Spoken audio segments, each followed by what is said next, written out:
का हृदय से आभार, अभिनंदन।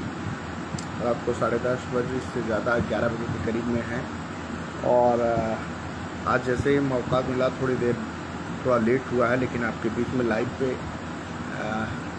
आप सब लोगों के बीच में सहारा के पीड़ितों के भुगतान से संबंधित तमाम जो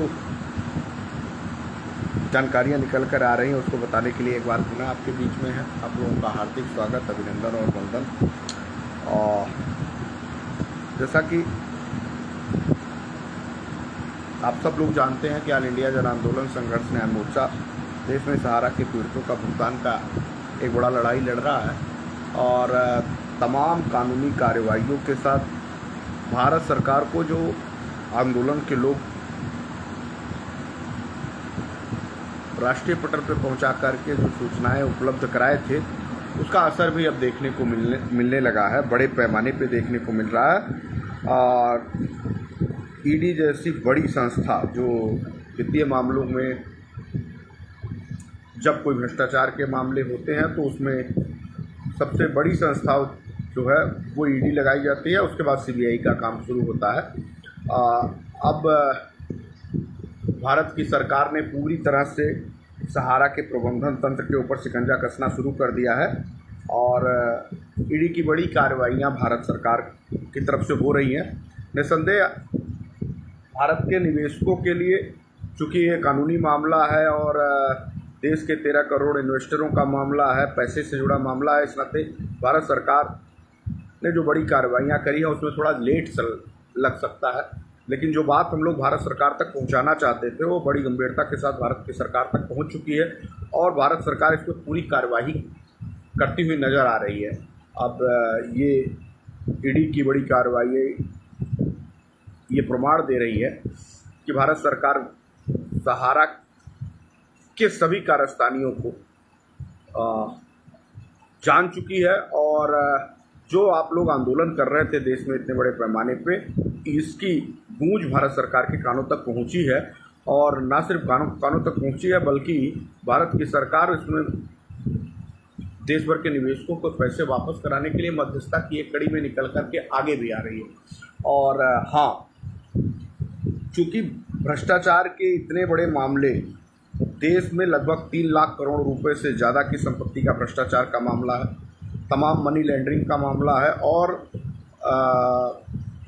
इनके जितने काली करतूत हैं उन सबका जैसे जैसे पर्दाफाश हो रहा है वैसे वैसे तमाम बड़ी चूँकि शख्सियतों ने भी का प्रभाव इतना था कि उसमें उनका इन्वॉल्वेशन इतना था कि भारत सरकार को भी फूंक के कदम रखना पड़ा है। लेकिन अब ये नज़र आने लगा है कि भारत सरकार एक सहारा के प्रबंधन के ऊपर बड़ी कार्रवाइयाँ कर रही है और चूँकि अभी हाल ही में ईडी की बड़ी कार्रवाइयाँ हुई हैं और जिसमें सहारा शहर में प्राइम सिटी की जो उनकी ऑफिस है उसको सील कर दिया है। रियल इस्टेट उनकी बहुत महत्वाकांक्षी योजना था जिसको आधार बना करके वो सुप्रीम कोर्ट पहुंचे थे, उस ऑफिस को भी सील कर दिया गया है। अभी महज एक हफ्ते नहीं हुए हैं जब हम लोगों ने 19 तारीख को कार्यक्रम CRCS का दिल्ली में घेराव किया था, उसके बाद इनकी 2 बड़ी कंपनियों पे बड़ी कार्रवाइयाँ हुई हैं और साथ ही साथ इनकी एक जो ये देश भर के लोगों को गुमराह कर रहे थे, गुमराह की हमारे पास इतनी बड़ी प्रॉपर्टी है, इतनी प्रॉपर्टी का मालिक हूँ, इतना बड़ा साम्राज्य है, और अपने एजेंटों को ना सिर्फ भ्रम में रख रहे थे बल्कि वही एजेंटों को लोग दिखाते थे और उनको पब्लिक के बीच में जाकर के कहते थे कि पब्लिक को जाकर के ये बताइए कि सहारा के पास सहारा की संपत्तियों से 3 गुना ज़्यादा संपत्ति है और पूरे देश में कई शहरों और कई राज्यों में इनकी अकूत संपदाएं हैं और इनकी काफ़ी ज़मीनें हैं। लेकिन तमाम चीज़ें जो उजागर हो रही हैं, इसमें कुछ चीज़ें हम लोगों ने भी खोज करके रखी है और उसमें एक सहारा में पॉलीटेक्निक पे एक इनका कमर्शियल भूखंड लीज पे इन्होंने लिया था और इनकी चोरी तब पकड़ी गई जब LDA ने इनके ऊपर कार्रवाई करी। उस लीज के मानकों को इन्होंने पूरा नहीं किया तो उसको जब्ती किया और उसमें ये पता लगा कि उन 111 कमर्शियल भूखंडों में से लगभग 5-7 लोगों को उन लोगों ने ज़मीनें, जो वहाँ भूखंड थे, उस भूखंड को अपना स्वामित्व बताकर बेच दिया था, जबकि वो लीज पे ज़मीन। अब ऐसे में इनकी तमाम कलई खुल रही है। और तो हम लोग भी अपने निजी स्रोतों से जब पता लगाना शुरू किए तो अभी लखनऊ में हमारे एक साथी ने कुछ कागजात भेजे हैं इन लोगों की, जो सेल कंपनियां, ये प्रमुखतः 4 कंपनियों के साथ काम करते थे, जिसमें real estate, housing, cooperative society जैसी जो इनकी मूल थी वो उस पर वो लेन देन करते थे और लोगों को मूर्ख बनाते थे, बांड की कापियाँ देते। यहाँ तक सुनने में आया है कि स्वयं सहारा ये कह रही है, झारखंड के एक एजेंट को उन्होंने एप्लीकेशन उनके कार्यालय भेजवाया है, जो नौकरी कर रहे थे, उनकी पत्नी एजेंट का काम कर रही थी, वहाँ पे उनको शिकायत दर्ज कराई है उनके खिलाफ कि इन लोगों ने फर्जी बांड दिए। और इससे साबित हो रहा है कि बड़े पैमाने पर फर्जीवाड़ा हुआ है और उस फर्जीवाड़े का भी खुलासा हो रहा है। लेकिन आश्चर्य एक चीज़ का और भी है कि झारखंड की सरकार भी कार्रवाई कर रही थी, लेकिन सहारा से जुड़े लोगों का ये कहना कि झारखंड की सरकार और सहारा में और सेटलमेंट हो गया है, समझौता हो गया है। कुछ दिख भी रहा है इस तरह। झारखंड की सरकार ने चुनाव में वादा किया था, लेकिन 1 साल से ज़्यादा का समय हो गया, उस पर कोई कार्रवाई नहीं हुई। थोड़ी बहुत कार्रवाई दिखाने के लिए उन्होंने किया भी था, लेकिन जो समझ में आ रहा है कि झारखंड की सरकार अभी 1 साल के अंदर अब वही राग अलाप रही है जो सहारा अलाप रही थी, जो सीआरसीएफ अलाप रही थी और जो सरकार अलाप रही है, भारत सरकार अलाप रही है। तो इससे ये साबित हो गया कि इन लोगों ने जो काम किया था वो निश्चित तौर पे सहारा के पीड़ितों का भुगतान ना देना पड़े, इसके लिए इनके अधिकारी लखनऊ गए भी थे और मुझे लगता है वापसी में वो बड़े बड़े सूटकेस में जो वहाँ से उनको पारिश्रमिक रूप में मिला होगा, पारितोषिक रूप में मिला होगा, उसको लेकर के चले आए होंगे और एक गुप्त समझौता इन लोगों के बीच में हो चुका है। तो ऐसे में एक तरफ सहारा जो अपनी चालें चल रही है, साजिशें कर रही है कि देश भर के निवेशकों का पैसा वापस ना करना पड़े, दूसरी तरफ तमाम जो जिम्मेदार राजनीतिक लोग हैं पार्टियों के, वो भी सहारा ने उनकी भी जो जेबें हैं, उनके पार्टी के आला कमानों की जेबों को सहारा के एजेंटों द्वारा कमाई गए पैसे से जो रखे थे इन लोगों ने, उसका उपयोग करके उनका मुंह पैसे से ठूंस दे रहे हैं, भर दे रहे हैं, जिसके कारण कोई राजनीतिक पार्टी बोलने के लिए तैयार नहीं हो पा रही है। तो अभी जो घटनाक्रम सुनने में आया है कि सहारा के 7 बड़े डायरेक्टर श्रेणी के अधिकारियों की ज़मीनों से लेकर के उनकी प्रॉपर्टियों तक पे 82-83 की कार्रवाई की गई, यानी उनकी कुर्की नीलामी की कार्रवाई हो गई। एक तरफ सहारा के कुछ चाटुकार ये कह रहे हैं सहारा फिर से कंपनी आएगी और सहारा प्रबंधन तंत्र सुप्रीम कोर्ट में सेटलमेंट करा चुका है और नए ऊर्जा के साथ आएगा और कंपनी फिर से चलेगी। दूसरी तरफ वो मूर्ख ये नहीं समझ पा रहे हैं कि जब ईडी की बड़ी कार्रवाइयों में लगातार दनादन इनके ऊपर बड़ी कार्रवाइयाँ होती जा रही हैं और बड़ी कार्रवाइयों में इनके सामने जो तथ्य प्रस्तुत किए जा रहे हैं उसमें हज़ारों एकड़ ज़मीनों के साथ साथ हज़ारों करोड़ रुपए की कुर्की नीलामी हो चुकी हो, ऐसे में ये लोगों को शायद पागलपन का दौरा पड़ा है या लोगों को गुमराह करने का ये स्ट्रेटजी बना करके रखे हैं कि लोग इसके भ्रमजाल में फंसे रहें कि सहारा फिर से खुलेगी। जबकि सत्यता ये है कि ईडी और तमाम जांच एजेंसियों की बड़ी कार्रवाइयां हो रही हैं और बड़ी कार्रवाइयों के आधार पर इनकी तमाम संपत्तियों को न सिर्फ सीज किया जा रहा है बल्कि जब्त भी कर लिया जा रहा है। अब कार्रवाइयों के दौर 2 कदम आगे बढ़ भी चुके हैं और इनके डायरेक्टरों से लेकर के बड़े प्रबंधन तंत्र के अधिकारियों के व्यक्तिगत ज़मीनों की प्रॉपर्टियों की नीलामी और 82-83 की कार्रवाई शुरू हो चुकी है। तो ऐसे में शायद सहारा के पीड़ितों के लिए हो सकता है अभी वर्तमान के समय में उनको कोई रिलीफ मिलता ना दिख रहा हो, क्योंकि इतना बड़ा मामला है और इस मामले को इन लोगों ने 12-13 साल से उलझाए रखा था। ऑल इंडिया जन आंदोलन संघर्ष न्याय मोर्चा ने महज 3 सालों में इनके सभी झूठ के पुलिंदों को ताश के पत्ते की तरह भरभरा करके रख दिया। देश में जैसे ही आंदोलन शुरू किया गया 3,000 से ज़्यादा आपराधिक मुकदमे दर्ज कराए गए, तमाम इनके अधिकारियों की गिरफ्तारी कराई गई, तमाम लोगों के भुगतान को देने पे उनको विवश होना पड़ा। और यहाँ तक कि भारत की सरकार, जिसको हम लोग अपनी बात सुनाना चाहते थे, अंततः भारत की सरकार ने न सिर्फ सुना बल्कि सॉलिसिटर जनरल को भेज करके सहारा सेबी के खाते में से 5,000 करोड़ रुपए ले आकर के बांटने की शुरुआत भी कर दी।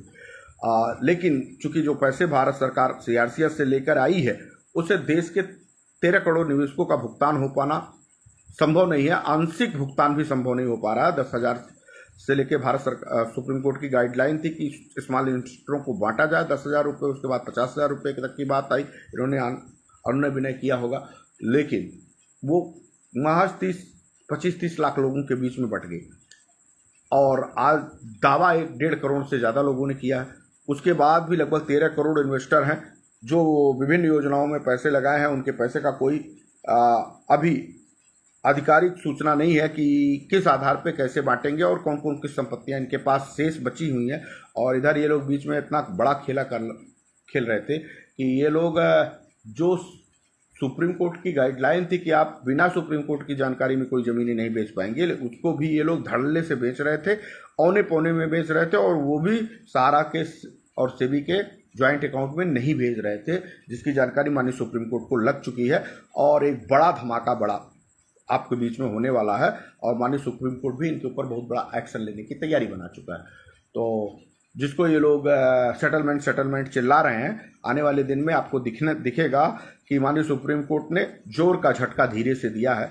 और वो धीरे भले रहेगा लेकिन सहारा प्रबंधन तंत्र की बखिया उघेड़ देने के लिए काफ़ी रहेगा। और सहारा प्रबंधन तंत्र को न सिर्फ घुटनों पर ला देगा बल्कि उनके अधिकारियों, उनके कर्मचारियों और ख़ास तौर पे सहारा से के regional manager, sector manager, zonal manager और फ्रेंचाइजी मैनेजरों के लिए आफत और काल बन करके चला आएगा। और ये अभी ये प्रक्रिया शुरू हो रही है। अभी ये प्रमाण के रूप में ये दिख रहे हैं इन लोगों को, मूर्खों को, जो कुछ मूर्खदानी टाइप के लोग हैं जो सहारा प्रबंधन तंत्र की चापलूसी कर रहे हैं और जो सहारा के निवेशकों को गुमराह कर रहे हैं। ये उनकी आंखों के सामने दिखाई दे रहा है कि कई फ्रेंचाइजी मैनेजरों को हार्ट अटैक आ गया। लगातार जो चोर बेईमान टाइप के लोग हैं, इन लोगों को, जिन लोगों ने फर्जी बांड थमाए हैं, जिन लोगों ने भ्रष्टाचार किए हैं, जिन लोगों ने अपनी संपत्तियां बनाई, इन सब के डाटे हम लोगों ने 5 सालों, लगभग 3 से 4 सालों के अंदर, 5 साल से हम इस आंदोलन को खड़ा किए हैं। लेकिन इधर 3-4 सालों से हम लोगों ने एक एक डाटा पूरे जिलेवार, प्रदेशवार और देशवार हम लोगों ने तैयार कराए हैं। और कौन से फ्रेंचाइजी मैनेजर के पास कितनी संपत्ति है, कौन से फ्रेंचाइजी मैनेजर ने कितने का गमन किया है, कितने के घोटाले किए हैं, कितने मैनेजर इसमें संलिप्त हैं, कितनी निजी संपत्तियां इन लोगों ने बना ली है, आय से अधिक की संपत्तियां, इस सब के डाटा को हम लोगों ने सुप्रीम कोर्ट ले जा करके सौंपा है। और जैसे ही हम लोगों का केस सुप्रीम कोर्ट में ओपन होगा, चर्चा आएगी, ना सिर्फ सहारा के पीड़ितों का भुगतान होगा बल्कि इन सभी लोगों की संपत्तियों पर 82-83 की कार्रवाई होकर के इनकी संपत्तियां नीलाम भी हो जाएंगी। तो अभी तो इन लोगों को लग रहा कि सभी हरा है, चारों तरफ हरा ही है। और इस हरे मैदान में ये लोग घास चर रहे हैं, लेकिन इन गधों को नहीं मालूम है कि वो जो घास चल रहे हैं उसमें उनके घास के ऊपर ऑल इंडिया जन आंदोलन संघर्ष न्याय मोर्चा ने स्वीट पॉइजन बिछा रखे हैं। थोड़ा थोड़ा चबाते रहो, जल्दी जैसे ही तुम्हारा पेट भर जाएगा वैसे ही स्वीट पॉइजन काम करेगा और तुम इस स्वीट पॉइजन के शिकार हो जाओगे। तो इन लोगों को शायद मालूम नहीं है, और ये मालूम है भी तो ना जानने का नाटक कर रहे हैं। और तमाम ग्रुपों में ये लोग निवेशकों को गुमराह कर रहे हैं, तमाम जिलों में ये लोग निवेशकों को गुमराह कर रहे हैं, अपने एजेंटों को गुमराह कर रहे हैं। और वो एजेंट तब तक सुरक्षित हैं जब तक देश का निवेशक जाग नहीं रहा, अपने पैसे की मांग सीधे एजेंटों से नहीं कर रहा है। जबकि सीधा प्राविधान है कि जिन लोगों ने पैसा लिया है और जिन लोगों को पैसा दिया है उनके ऊपर कानूनी कार्रवाई बनती है। और कानून में विधि सम्मत अगर आपने किसी से 10 रुपये भी लिए होंगे और आप उनको लौटा नहीं रहे हैं तो उसको अधिकार है, वो थाने जाएगा। और थानेदार अगर अकेले आपकी बात नहीं सुनता है तो अपने परिवार के साथ जाएगा, परिवार नहीं सुनता है तो उसके क्षेत्र के लोग उसके साथ जाएंगे, और क्षेत्र नहीं सुनता है पूरा जिला उसके साथ पहुंचेगा। और जैसे ही वो जिला पहुंचेगा, बड़ी तादाद में पहुंचेगा, ना सिर्फ गिरफ्तारी हो जाएगी बल्कि इनको जेल के सलाखों के पीछे की हवा खानी पड़ेगी।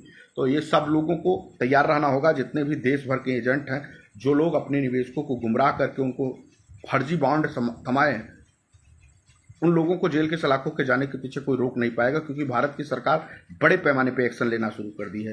क्योंकि देश की सबसे बड़ी वित्तीय संस्थाओं में भ्रष्टाचार के विरुद्ध बड़ी कार्रवाई तभी होती है और तभी ईडी जैसी संस्थाएं इन्वॉल्व होती हैं जब देश में बड़े भ्रष्टाचार के मामले उजागर होते हैं। और जितने भी साक्ष्य हम लोगों ने भारत की सरकार को सौंपे हैं उन सभी साक्ष्यों पे लगातार काम हो रहा है, और उसका नतीजा ये दिख रहा है कि 15 दिन के अंदर इनके लखनऊ स्थित 2 बड़ी जो कार्यालय थे उन कार्यालयों को सीज किया गया है, और उससे अर्जित लगभग 2000 करोड़ रुपए से ज्यादा की संपत्ति सीज की गई है।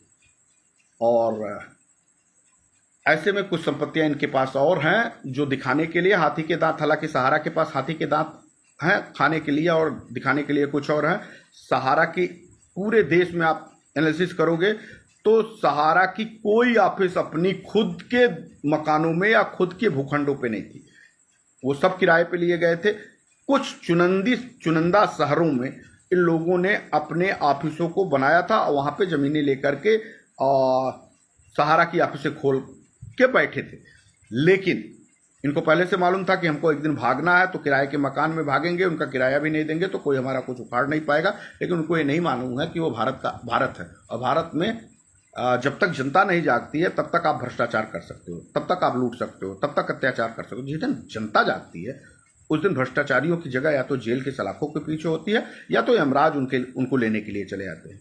और यमराज उनको लेने के लिए चले आए, उनके मुखिया को तो यमराज ने अभी इस आंदोलन के दौरान ही लेकर के चले गए हैं। हालांकि सुब्रत राय से यमराज की भी नहीं पट रही होगी, यमराज भी उनसे बहुत परेशान होंगे, और वो सुब्रत राय वहां बैठ करके यमराज को प्रेशर दे रहे हैं कि कम से कम जितने हमारे साथ काम कर रहे एजेंट हैं, जितने हमारे साथ काम कर रहे फ्रेंचाइजी मैनेजर हैं, जितने हमारे साथ काम कर रहे जोनल मैनेजर और सेक्टर मैनेजर हैं, कम से कम जितनी जल्दी हो सके यहाँ से टिकट भेज दो। मैं अकेले हूँ और मैं यहाँ भी व्यवसाय करके तुम्हारा यमराज का जो साम्राज्य है यहाँ भी भ्रष्टाचार की नींव रखूंगा, और यहाँ भी स्वर्ग नर्क में भी लेन देन का काम करके तुम्हारे यहाँ भ्रष्टाचार का अड्डा खोलूंगा। और वो चूंकि अकेले हैं, अभी कुछ लोग ही उनके पास गए हैं। अभी तक जो आंकड़े आए हैं लगभग 8 से 10 हजार लोग सहारा के से जुड़े आधिकारिक रूप से, चाहे वो एजेंट रहे हों या सारा के फ्रेंचाइजी मैनेजर्स रहे हों या संबंधित अधिकारी रहे हों, वो जैसे ही खुलासे होने शुरू हो गए हैं वैसे ही उनके ऊपर दबाव बनना शुरू हो गया। वो दबाव सहन नहीं कर पाए और वो आत्महत्या करके सुब्रत राय ने उनको अपने पास बुला लिया। कुछ पहले चले गए थे, कुछ बाद में बुला लिया, तो उनका टिकट वहाँ कट चुका है। कुछ और लोगों का टिकट कट रहा है, क्योंकि जैसे जैसे मामले प्रकाश में आएंगे वैसे वैसे इन लोगों को, अगर वो जो भी गलत हैं, हमारे साथ बहुत सारे ईमानदार साथी लगे हुए हैं, लगभग देश भर के प्रत्येक क्षेत्रों से बड़े पैमाने पे हमारे साथ ईमानदार एजेंट लगे हुए हैं जिनको अपने निवेशकों के हितों की चिंता है, और वो अपने पैसे के लिए भी और अपने निवेशकों के लिए लड़ भी रहे हैं।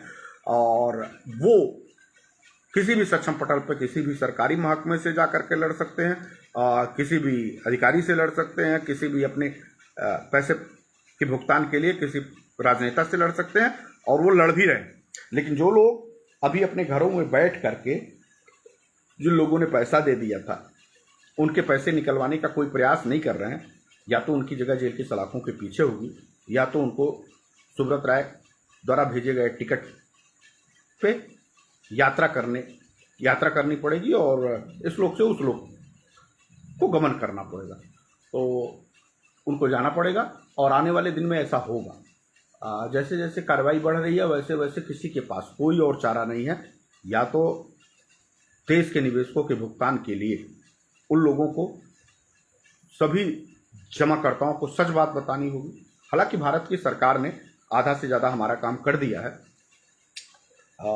जैसे ही अब लोगों ने आंदोलन को बड़ा किया था, वैसे ही देश के गृह मंत्री ने ना सिर्फ ढोल मजीरा पर लगाकर नगाड़ी बजाकर बता दिया, बल्कि मीडिया को बुला करके पूरे देश में प्रचारित कर दिया था कि सहारा के पीड़ितों का पाई पाई का भुगतान भारत की सरकार कराएगी। तो ये सभी देशवासियों को एक उम्मीद हो गई है, जिसको मैं बताना चाहता था, जिसको मेरी ताकत नहीं थी, जिसको तक मैं सीधे पहुंच नहीं पा रहा था, वो आधे से ज़्यादा काम हमारा भारत के गृह मंत्री और सहकारिता मंत्री अमित शाह ने कर दिया है। और सभी लोग निवेशकों ने अपना बांड अपने बाग से निकाल लिया है। जो भी कहीं धूल फांक रहे होंगे उनको निकाल कर सहेज लिया है कि अब हमको पैसा लेना है। तो अगर सरकार लेट करेगी तो एजेंट को देना पड़ेगा। एजेंट अगर कोशिश करेगा, नहीं दे पाएगा, अगर घर से नहीं निकलेगा तो उसका परिणाम एजेंट भुगतेगा। और अगर एजेंट निकलेगा और अपने निवेशकों के साथ खड़ा होगा तो भारत की सरकार को पैसे देने के लिए उनकी संपत्तियों को बेचना होगा। तो इन सभी भावेश कुमार मिश्रा जी पूछ रहे हैं डिफिशियंसी क्या क्या मतलब है। देखिए, डिफिशियंसी का मतलब है कि भारत सरकार ने एक पोर्टल लॉन्च किया था जब उन लोगों ने आंदोलन को बड़ा किया था, और उस आंदोलन के दौरान भारत सरकार ने यानी गृह मंत्री ने सभी 18 मंत्रालयों की एक बैठक बुलाई। और उसमें ये हुआ कि कहीं ऐसा ना हो जाए कि बड़े पैमाने पे सहारा के पीड़ितों का गुस्सा भारत सरकार के ऊपर पहुंचे, और भारत सरकार ने उसको संज्ञान में लिया था और पैसा कैसे मिले इसके लिए वो आप मंथन किए थे। चूँकि मामला कोर्ट में ये लोग लेकर के गए हुए थे गुमराह करने के लिए, और वहाँ पे 24,000 करोड़ रुपया रखा हुआ था। इनको भारत सरकार को तुरंत लाभ देना था, तुरंत इस आंदोलन का प्रभाव कम करना था या आंदोलन के लोगों को संतुष्ट करना था। इस नाते कैसे तुरंत पैसा दिया जाए उसके लिए भारत सरकार से को एक निर्णय लेना था। उसमें उन्होंने जो पैसा सहारा सेवी के खाते में पड़ा हुआ था सुप्रीम कोर्ट के दिशा निर्देशन पे, वहाँ पे भारत सरकार ने सॉलिसिटर जनरल भेजा इमीडिएट तुरंत, और एक हफ्ते के अंदर 5,000 करोड़ रुपए तुरंत लेकर के आई। और ये तय किया गया कि उस पैसे को बांटा जाएगा, और उसके लिए उन्होंने पोर्टल लाया। और जब पोर्टल लेके आए वो, तो उसमें तमाम जो गाइडलाइन थी, उस गाइडलाइन में उन्होंने भारत सरकार ने यह तय किया कि आपका आधार कार्ड होना चाहिए, आपका पैन कार्ड होना चाहिए, और आपके बांड के कागज़ होने चाहिए, आपका हस्ताक्षर होना चाहिए, मेल खाता हो। और उन्होंने छोटे स्मॉल इन्वेस्टरों को, चूँकि सुप्रीम कोर्ट की गाइडलाइन थी, उसके लिए आवेदन कराए थे। चूँकि साजिश करके कि पैसा तो दे देगी, और जब पैसा दे देगी तो और पैसे की मांग करेगी, उन्होंने 10,000 रुपये देने के लिए कहा था। इन सभी लोगों ने साजिश करके सीआरसीएस से मिल करके इन्होंने सभी बांडों को उसमें भरवा दिया, यानी गौजा मौजा करवा दिया, मिलान करा दिया कि ना तुम खोज पाओ ना जांच पाओ, सहारा सीआरसीएस और सरकार दोनों परेशान हो जाए। एक साजिश करके कर लिया उन्होंने। 1.5 करोड़ लोगों ने दावे पेश कर दिए। अब 1.5 करोड़ लोगों ने दावे प्रस्तुत किए। इन लोगों के आधार कार्ड तो ठीक मिल रहे थे, पैन कार्ड तो ठीक मिल रहे थे, तो कोई गड़बड़ी नहीं थी। इन लोगों ने जो पेपर दिया था वो भी कोई गड़बड़ नहीं था इनके निगाह में, लेकिन वहाँ पे इनके पेपर का जो क्रमांक संख्या था और वहाँ पे जो क्रमांक संख्या उनको मिला हुआ था सहारा के द्वारा, वो दोनों मैच ही नहीं कर रहे थे। और जो मैच नहीं कर रहे थे, सहारा के कागज सीआरसीएस के कागज से मैच नहीं कर रहे थे, उसी को डिफिशियंसी कह दिया गया। यानी वो दावे मैच नहीं कर रहे हैं। जब दावे नहीं मैच करेंगे तो भारत की सरकार तो पैसा सरकारी तंत्र से दे रही है, तो उसकी पूरी जांच करेगी। गलत आदमी को पैसा ना चला जाए, इसकी पूरी जांच करेगी।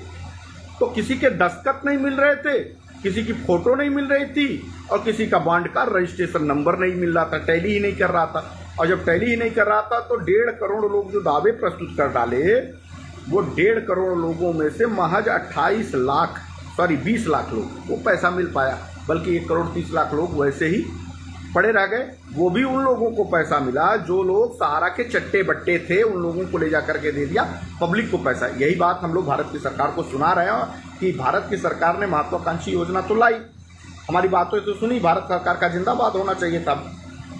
भारत की सरकार ने ये कदम उठाया था, कोई और सरकार नहीं उठा पाई थी। लेकिन जिंदाबाद की जगह भारत सरकार का मुर्दाबाद होने लगा है। चूँकि जिन 1.5 करोड़ लोगों ने पैसे दावे किए, उन्होंने 1,000, 2,000, 4,000 लगा करके उसमें दावे किए, और उनकी डिफिशियंसी आ रही है, उनको पैसा नहीं मिल पा रहा है, जबकि उनका आधार कार्ड सही है, पैन कार्ड सही है, बैंक पासबुक के फोटोकॉपी सही है। लेकिन गलत क्या है?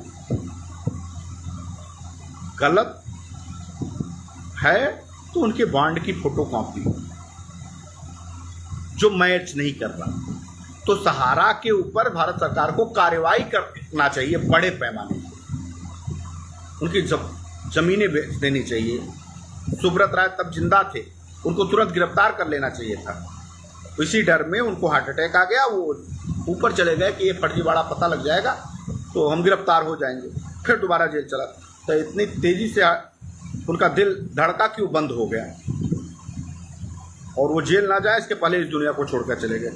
उसके बाद जो लोग बचे थे उनको जेल डाल देना चाहिए था।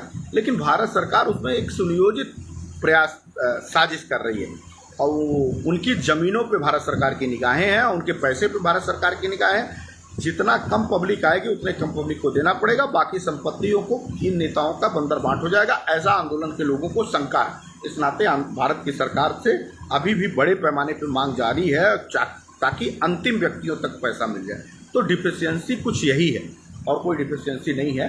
और यही डिफिशियंसी चूँकि इन्होंने बॉन्ड के कागज़ दिए हैं, जो कागज़ सहारा ने दिए हैं, ये सहारा अपने एक एजेंट को लिख करके दे रही है कि तुमने बॉन्ड फर्जी बना करके दियो। तो ऐसे सबको लिख करके दियो, ऐसा सब हो सकता है। जब स्वयं सहारा कह रही है अपने एजेंट को या आपने फर्जी बॉन्ड बनाया है, तो एक नहीं 1 लाख बना होगा, 1 करोड़ बना होगा, 10 करोड़ बना होगा।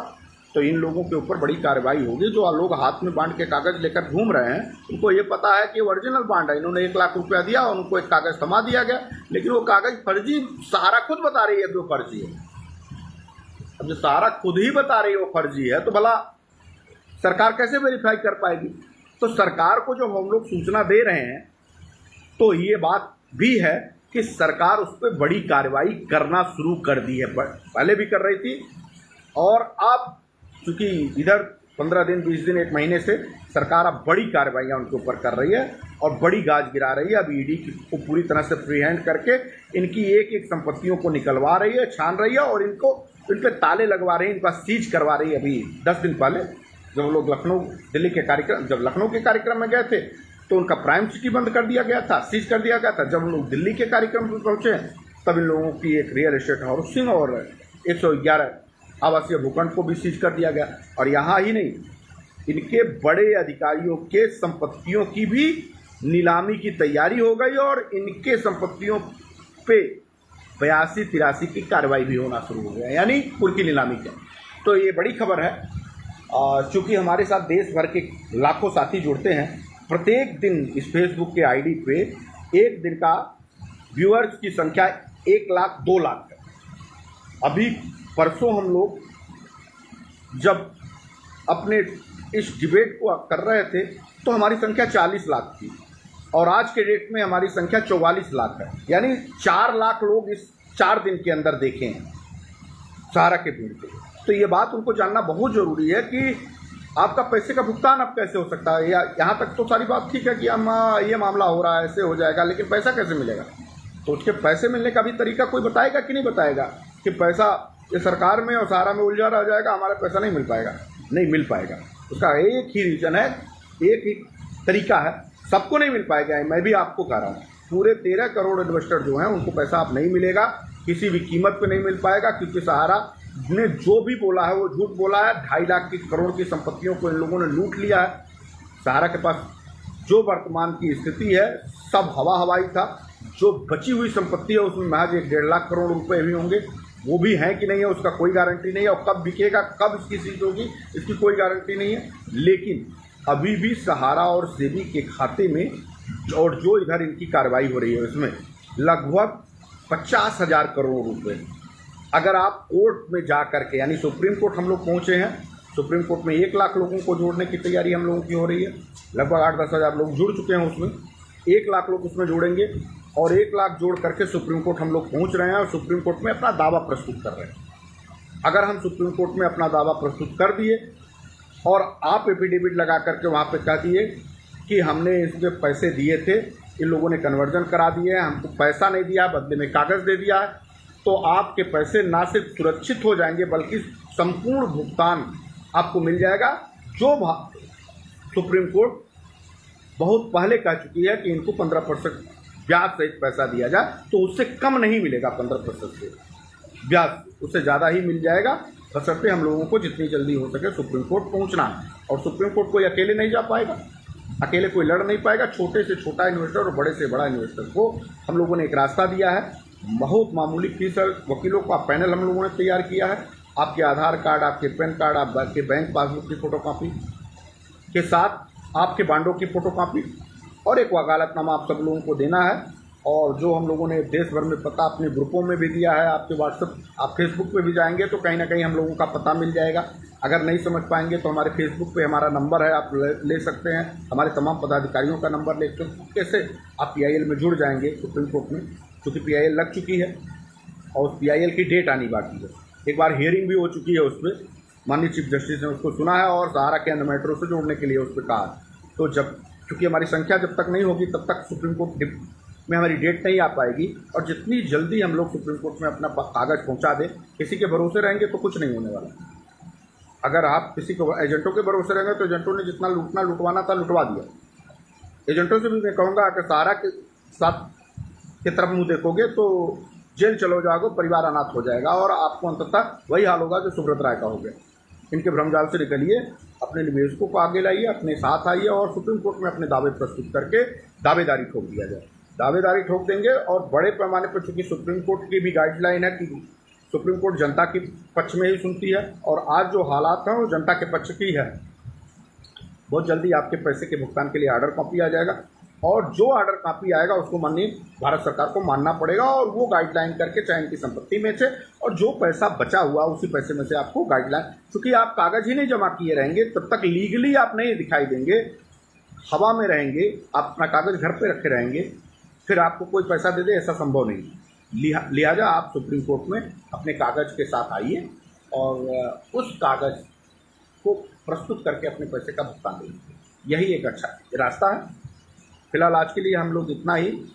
आपसे निश्चित भावेश भाई आप संपर्क करिएगा, मैं आपकी हेल्प करूंगा और तमाम साथियों की हेल्प करूंगा। आप लोग आइए और सुप्रीम कोर्ट में अपने कागजात देके पहले वैधानिक रूप से मजबूत है। अगर आपने तो कोई हराम का पैसा लाया नहीं था, जो पैसा है उसको भारत सरकार को अधिकार है, कोर्ट को अधिकार है, सिस्टम को अधिकार है कि अपराधियों को सजा देकर के आपके पैसे को वापसी कराए। तो परेशान होने की ज़रूरत नहीं है, बस 2 कदम आगे बढ़ने की ज़रूरत है। पैसा लगभग 14,000 करोड़ ये और लगभग इधर ईडी की जो बड़ी कार्रवाइयाँ लगभग 7-8 महीने में हुआ है, लगभग 13-14 हज़ार करोड़ रुपये हुए। 35-36 हज़ार करोड़ रुपये अभी वर्तमान में दिख रहे हैं जो सुरक्षित पड़े हुए हैं। अगर दावा ठोक देंगे तो मिल जाएगा और अगर सरकार उनकी संपत्तियों को और नीलाम करती है, बेचती है, तो उस संपत्ति भी अटैच ही होगी। तो आप जितना दावा पेश किए रहेंगे पहले उन लोगों को पैसा मिलेगा जो दावे में रहेंगे और जो दावे के बाद आएंगे अगर पैसा बचेगा तो उनको मिल पाएगा, अन्यथा उनको भी पैसा नहीं मिल पाएगा। पूरे भारत के 13 करोड़ और 12 लाख इन्वेस्टरों को संपूर्ण भुगतान तो जीवन में नहीं मिल पाएगा। हाँ, जो लड़ लेंगे, जो कोर्ट पहुंच जाएंगे, क्योंकि अकेले कोई पहुंच नहीं पाएगा, इसी नाते हम लोगों ने आपस में कंट्रीब्यूशन कर दिया। मामूली सी फीस सुप्रीम कोर्ट में हम लोगों ने वकीलों का पैनल बना करके बनाया है, जहाँ जब वो लोग जीत जाएंगे तो अभी वो अपनी पारिश्रमिक ले रहे हैं, ऐसा पारिश्रमिक जिससे वो केस लड़ें, लेकिन जब जीत जाएंगे वो फाइल का खर्चा मात्र ले रहे हैं। जब वो जीत जाएंगे तो आपसे निश्चित तौर पर अपनी पारिश्रमिक मांगेंगे और थोड़ी बहुत पारिश्रमिक हम लोग देने के लिए तैयार भी हैं कि आप हमारा 1 लाख अगर निकलवा देंगे तो हमसे को 1,000-2,000 देना होगा तो कोई दिक्कत नहीं है, हम लोग देंगे। तो एक मानक हम लोग तय करेंगे, 1-8% वो लेना चाहेंगे तो ले लेंगे, आपको कोई ऐतराज आपत्ति नहीं है। सुप्रीम कोर्ट में हम अकेले नहीं जा सकते, सुप्रीम कोर्ट में जाने का पावर हम लोग, हैसियत हम लोगों के पास नहीं है, मिलके ही सब लोगों को जाना है। इस नाते 1 लाख लोगों को हम लोगों को इकट्ठा कर रहे हैं और उन्हीं 1 लाख लोगों के साथ हम सुप्रीम कोर्ट पहुँच रहे हैं। आप लोगों से भी निवेदन है कि आप लोग भी सुप्रीम कोर्ट, जिनका भी पैसा है, 1 लाख से ज़्यादा जिनका पैसा है, वो सब सुप्रीम कोर्ट पहुँचे, अपने पैसे की दावेदारी करें। संयुक्त ऑल इंडिया जन आंदोलन संघर्ष न्याय मोर्चा ने जनहित याचिका लगाई है, उसमें सदस्य हों, शामिल हों और अपने फाइलों को दें। चलिए, बड़ी कार्रवाई हुई थी, आप लोगों को सूचित करना था। तो एक दिन मैं आपके बीच में लाइव नहीं आ पाया था, लेकिन आज मैं सोच रहा था कि आपके बीच में कभी भी मौका मिलेगा तो मैं लाइव पे रहूँगा। आप लोगों से मेरा आग्रह और निवेदन है कि ना सिर्फ इस वीडियो को शेयर करिएगा, एक एक लोगों तक पहुंचाइएगा, बल्कि जिन लोग का पैसा अभी नहीं मिल पाया उन तक ये सूचना पहुंचाकर उनको सुप्रीम कोर्ट में फाइल भिजवाने की कृपा करिएगा, ताकि उन लोगों का पैसा जल्दी से वापस हो। धन्यवाद। जय हिंद। बंदगांव।